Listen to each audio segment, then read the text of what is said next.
Following a traffic stop on January 7, 2023, Tyre Nichols, a 29-year-old black man, was assaulted and beaten, allegedly by 5 black officers of the Memphis Police Department in Tennessee, who were all members of MPD's specialized police unit called Scorpion. After the incident, Nichols was hospitalized in critical condition, where he died 3 days later.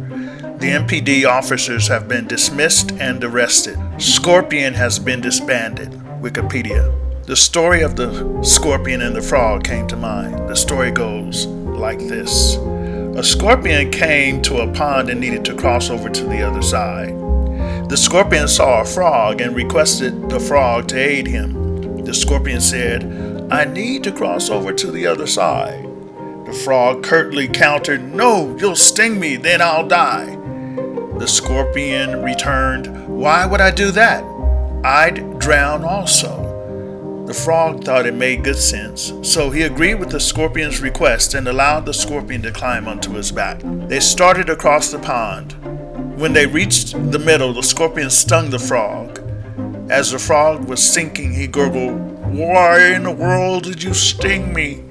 Now we'll both die." The scorpion groaned, "I know.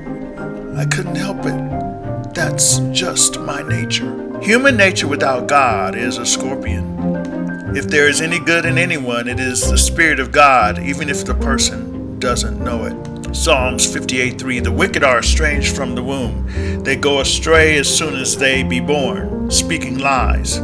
Even the Bible commentators did not want to acknowledge that this was speaking of all of us. Psalms 51:5, "Behold, I was shapen in iniquity, and in sin did my mother conceive me." The Apostle Paul wrote it straight. Romans 3:10 through 18, "As it is written, there is none righteous, no, not one. There is none that understandeth, there is none that seeketh after God. They are all gone out of the way, they are together become unprofitable.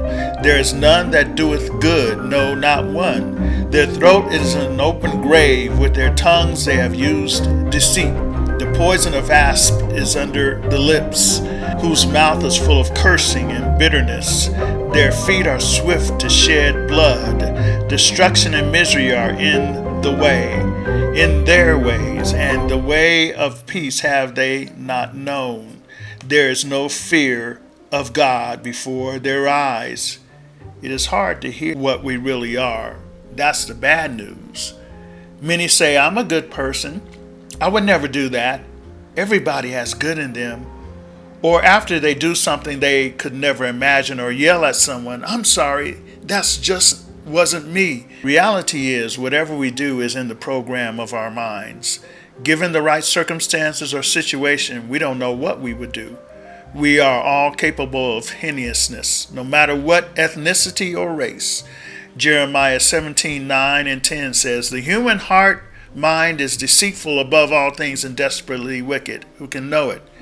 God answers in verse 10, "Only I know the mind and heart of mankind. Only I can see and judge what's truly in the heart." Peter was sincere and honest when he told Christ he would go to the cross for him and never abandon him, come hell or high water. Peter was shocked after he denied Christ. He truly repented, but never forgot what he had done, becoming a much humbler person. Now let's look at the gospel, meaning the good news. That was the dark side. Now let's look at the bright side. Christ allowed humanity to sacrifice him. In doing so, it gave God the right to offer and give to us his divine nature, transforming us, recreating us to be like Christ in true righteousness and love, without being fake, phony, hypocritical, deceitful, violent, destructive, manipulative, biased, hateful, selfish, and on and on and on and on, in attitude and behavior. A transformed mind brings transformed attitude and behavior. We need the Holy Spirit to dwell in us and work in us to will and to do of God's good pleasure. I'm just sharing.